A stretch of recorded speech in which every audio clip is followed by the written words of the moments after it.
पूर्णविराम. काय म्हणायचं त्याला? पूर्णविराम. पूर्णविराम. आणि त्याचं नाव असं प्रकारे तर पूर्णविराम म्हणायचं. मग पूर्णविराम वापरायचा कधी? जेव्हा वाक्य संपते. आपलं वाक्य जेव्हा बोललेलं संपतं पूर्णपणे तेव्हा हा पूर्णविराम वापरायचा. जसं आपण एक वाक्य लिहून बघू आता. तुम्ही सांगतात का मी लिहू? एक सांगा. मी बाजाराला जाते. Very good.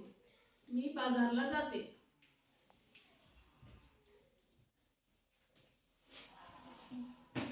वाक्य कुठं संपलं आपल्या कोणत्या शब्दावर? जाते. मग इथं द्यायचा आता पूर्णविराम. हा बघा हा टिंब म्हणजे पूर्णविराम असतो.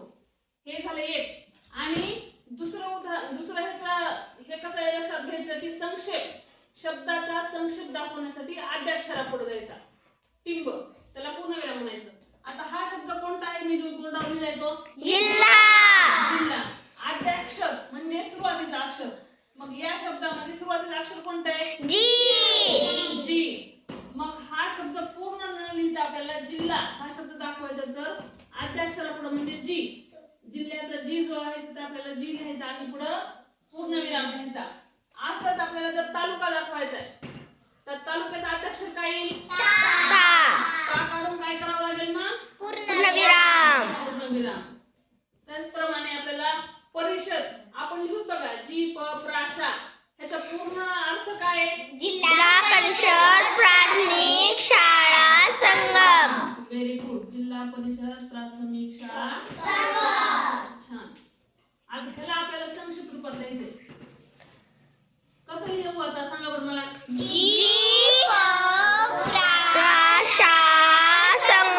Very good. ह्या जिल्ह्याचं जी पुन्हा काय करावं लागेल? परिसरचं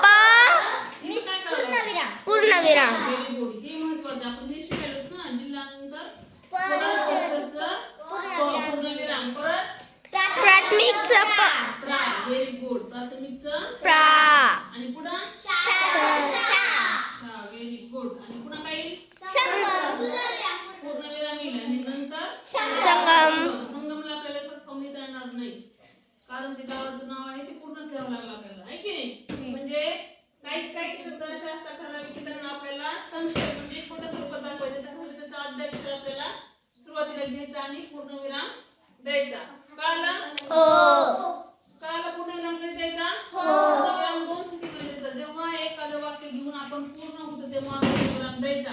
आणि दुसरं जिथं आपल्याला शब्दाच्या आद्याक्षरापुढचं एक अक्षर घेऊन संक्षेप रूप दाखवायचं आहे तेव्हा शब्दाचे पहिले अक्षर घेऊन तिथं संक्षेप दाखवण्यासाठी पूर्णविराम द्यायचा. कळालं सगळ्यांना?